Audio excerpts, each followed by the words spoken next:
안녕하세요. 네, 지금 집회 중이고, 저 행진을 가고 있지만 저는 책 때문에 행진을 같이 따라가지 못하고 지금 여기 매대에 있습니다. 그리고 재판에 들어갔던 것을 제가 열심히 노트에 적었는데, 노트에 적은 내용대로 문장이 될지 모르지만 일단은 생생한 분위기를 말씀드리고 싶어서 일단 말씀드리도록 하겠습니다. 네, 검사가 4명이 나왔는데 한 놈은 확실히 알겠어요. 남철우라는 놈이라는 건 알겠는데 한 놈은 완전히 모르겠고, 일단은 뭐 잘 가려져 있어서 보지를 못했는데, 우종찬 기자님이 김영철이 한 놈이 들어가는 걸 봤다고 얘기를 하더라고요. 그래서 두 놈은 잘 모르고, 한 놈은 확실하게 잘 모르겠어요. 한 놈은 좀 얼굴이 익었는데 잘 모르겠고, 이렇게 됐는데 판사가 들어와서 2시 40분인데 좀 일찍 들어왔어요. 그래서 2시 37분부터 앉아서 했는데, 대체로 판사가 들어오면 검찰들의 이름을 확인하는데 이 판사는 그런 것도 하지 않고 바로 피고인이 출석했는지 물었어요. 그러고 나서 또 자기가 얘기를 했어요. 피고인이 건강상의 이유로 불출석을 했다. 그러면서 원심 판결이 2가지가 있다. 국정농단건하고 특별활동비 2가지가 있다. 이렇게 했고, 그전 재판에서 했던 24년 또 특별활동비 6년 이렇게 해서 항소심에서 25년 나왔다는 거 불러주고, 그 다음에 대부분에서 파기한 내용들을 알려주고, 그리고 이제 크게 문제된 것이 공직선거법 관련된 뇌물 하고, 또 이게 뭐 분리 안 되어서 이게 원심 파기환송이 됐다 이렇게 했고, 그 다음에 특별활동비 뭐 법률적 평가가 또 뭐라고 다를 수 있지만 국고손실법에 의해서 국정원장이 회계 관계원이다. 사실 이거는 제가 확실하게 이렇게 가슴속에 와닿아서 이해가 잘 안 되더라고요. 어제 그저께 국정원장들 재판에 있었는데, 국정원장들이 회계 관계원이냐 이렇게 하는데, 그거를 제가 확실하게 저는 어떻게 해석해야 될지 잘 받아들이지 못하겠더라고요. 그래서 그 건하고 이렇게 하면서 또 2016년 9월 달에 이원종 비서실장이 2억 받은 게 있어요. 국정원에서. 이걸 갖다가 뇌물이라고 한 사건이 있는데, 이원종이는 박 대통령한테 이렇게 전해준 그걸로 해서 이원종이는 무죄가 나온 건이 있어요. 이거 하고. 그래서 뭐 이 2개가 병합이 됐는데 이 재판에서는 한 건을 한다. 이제 이렇게 얘기를 했었고, 대법원 파기 취지를 반영을 하고 2억 뇌물 받은 거, 2016년 9월 달에 이거 받은 거, 국정원 회계 관계원 이거 하고, 그 다음에 국정농단건을 분리 선고하여 강요 건, 그 다음에 문해계 블랙리스트 일부 직권남용을 된 게 무죄가 된 것도 있다. 이거 저도 이제 이해가 안 되고, 그렇지만 단어만 위주로 좀 들어보세요. 그래서 또 강제 부분 어떤 일부는 무죄가 됐는데 일부 무죄된 부분도 있지만, 뭐 공소 사실이 많고 무죄가 된 부분이 있으나 상상적 결합 관계로 무죄라고 해도 무죄라고 하진 않겠다. 일부가 무죄된 게 있어도 전체적으로 봤을 때 무죄라고 하지 않겠다. 이제 이런 얘기를 했어요. 그러고서 모든 게 무죄일 때 무죄라고 판결을 한다. 그러나 일부에 유죄가 있기 때문에 그거를 무죄라고 하진 않겠다. 이제 이렇게 얘기를 했어요. 그러면서 이 사람이 또 화이트리스트를 얘기를 했는데 또 바꿨어요. 이 사람이 블랙리스트라고 중간에 얘기 한 건이 있어요. 대통령하고 관련된 것이.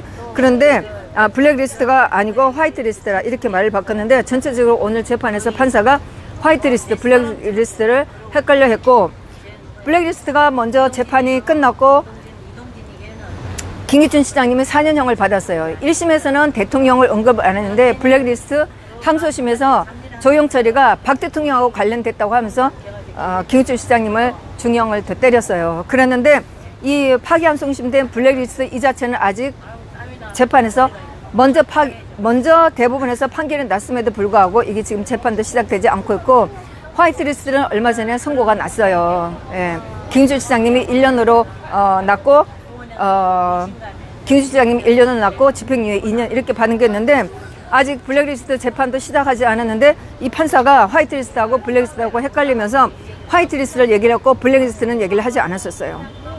그래서 이런 게 모든 부분을 합쳐서 유죄 부분을 합쳐서 모두 14개의 범죄가 유죄다. 이제 이렇게 얘기를 했었고, 또 공직선거법에 따라 따로 선거 하는 이게 또 6개가 있다고 그러고 2개의 뭐 그룹이 있다 이렇게 하면서 뇌물과 관련된 것이 미래재단 K스포츠 설립까지 해서 직권남용 권리행사 방해를 했다. 그 다음에 그랜드 레저 코리아, 그 다음에 CJ, 또 문학의 화이트리스트 직권남용, 그랜드 레저 코리아 이거는 직권남용 권리행사 방해, 그 다음에 CJ 이거는 강요미수, 공무상 비밀 누설, 그 다음에 문학의 화이트리스트는 직권남용 권리행사 방해, 그 다음에 또 여기 또 얘기를 했네요. 블랙리스트 직권남용 권리행사 방해라고 얘기를 했는데 이 재판이 지금 파기환송심에서 김기춘 시장님 하급법에서 지금 다루지도 않았는데 오늘 이 판사가 이렇게 또 짚어 넘어갔는데 전체적으로 이 판사는 화이트 블랙리스트에 헷갈리고 있기 때문에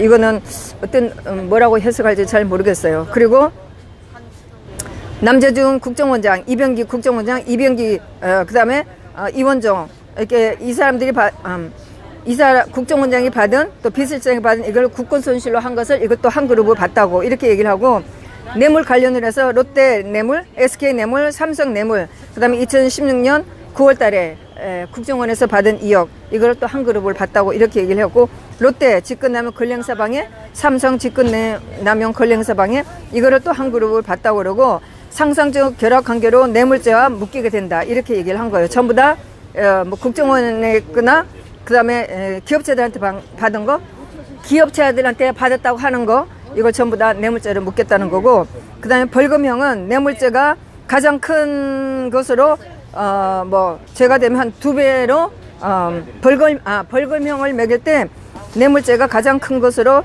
2배로 정한다 이렇게 얘기를 했어요. 그 다음에 국정원이 국정원 자금 이원정이 받은 뇌물을 제외하고 나머지는 추징을 한다 이렇게 한 거예요. 그러네. 그래서 박 대통령의 추징금이 오늘 35억이 나왔는데 국정에서 받았다는 35억, 기어이 이 새끼가 35억을 때렸어요. 원래 계산하면 33억이 나왔는데 이원정이가 받았다는 2억원까지 해갖고 지금 35억을 추징으로 때렸어요. 전화번호하고 주변이세요? 그 다음에 그래서 이걸 하나로 묶어 사기 때문에 양형에 관련이 있다 이렇게 하면서 간단하게 말해서 대법원이 대통령이 헌법상 직무를 다하지 못해 국정 혼란을 초래하고 남벽장을 가져왔다. 피고가 원하는 바가 아니라고 해도 이 건 이후 정치권과 국민들이 분열되고 대립 갈등을 빚어왔다. 상처 치유가 어렵다. 저는 이 얘기 들을 때 몸이 막 부들부들 떨리기 시작했었어요. 아무 문제도 없는 대통령을 이것들이 작당을 해서 대통령을 내쫓고 지금 대통령한테 이런 식으로 뒤집어 씌우는 거예요. 몸이 막 부들부들 떨리기 시작했어요. 가슴이 두근두근 하기 시작했었어요. 그러면서 판사가 오석진이가 피고의 책임이 없다고 할 수 없고 상응한 처방을 하는 것이 불가피하다 이지랄 한 거예요. 그러면서 또 양형 관련돼서 이 사건 범죄에 나타난 것으로 볼 때 개인적으로 취득한 이익은 없다. 그러는데 그러면 뇌물 먹은 게 뭐냐고요. 뇌물 먹은 게 뭔데 개인적인 이익이 없는데 어떻게 뇌물죄를 씌울 수가 있냐고요. 그러면서 피고인이 정치적으로 파선 선고를 받은 것을 감안한다. 그러면서 공직선거법상 실형을 2년을 받고 있다. 그래서 벌금을 선고를 하고 이게 뭐 납부기간 만약에 벌금을 선고했는데 이것을 못 내면 노역장에 처한다. 이것도 뭐 예비적으로 했었고 그 다음에 그대로 진행된다고 본다면 피고인 나이를 고려할 때 뭐 무슨 가장 중한 형법에 비해서 여러 가지로 무겁다고 생각하는 것을 고려해서 양형 기준을 정했고 형량을 이런 것을 참고 삼아서 정했다. 이렇게 하면서 죄를 때렸는데 뇌물죄로 해서 뭐 여러 가지 나눈 게 있어요. 뭐 1그룹, 2그룹 뭐 이렇게 얘기를 했고 번호별로 쭉 나눠서 얘기를 했어요. 자세한 거는 나중에 판결문을 보면 더 자세하게 나오겠죠. 그렇게 해서 뇌물죄를 나눠서 그룹별로 해갖고 하나는 5년, 그 다음에 또 하나 그룹으로 나눈 것 중에 15년 이렇게 해서 징역 20년을 때렸어요. 그리고 벌금을 180억을 때렸고 추징금을 35억을 했어요. 15분 나오는 그러면서 플레이그라운드 집권하면 권리행사 방해, 그다음에 또 하나 있어요. 그리고 포스코 집권하면 권리행사 방해, KT 이건 강요 집권남용 권리행사 방해 이렇게 얘기를 했었고 뭐 그다음 나온 거는 뭐 이렇게 하고 뭐 피고인이 불출석했기 때문에 피고인에게 의견을 들을 거는 없이 무죄로 된 부분에서 피고인의 의견은 들을 수가 없다. 이렇게 하고 판결은 곧 끝났습니다. 오늘 그 법원의 302호 소법정에 기자들이 10명을 배정했다고 그러고 그 다음에 일반인들이 5명인데 저는 뭐 조금 번호가 밀렸어요. 그런데 한 분이 자리를 양보를 해줬기 때문에 제가 그 법정에 들어갈 수 있었습니다. 근데 검사들을 제대로 살피지를 못한 것이 좀 착오가 됐는데 마스크를 쓰고 있어서 제대로 살필 수는 사실 또 없었어요.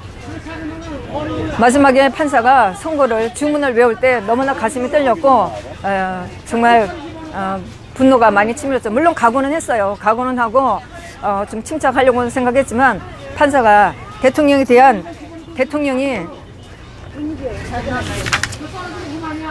직무를 다하지 못해 이후로부터 들으면서 너무나 몸이 떨렸어요. 가슴이 떨렸어요.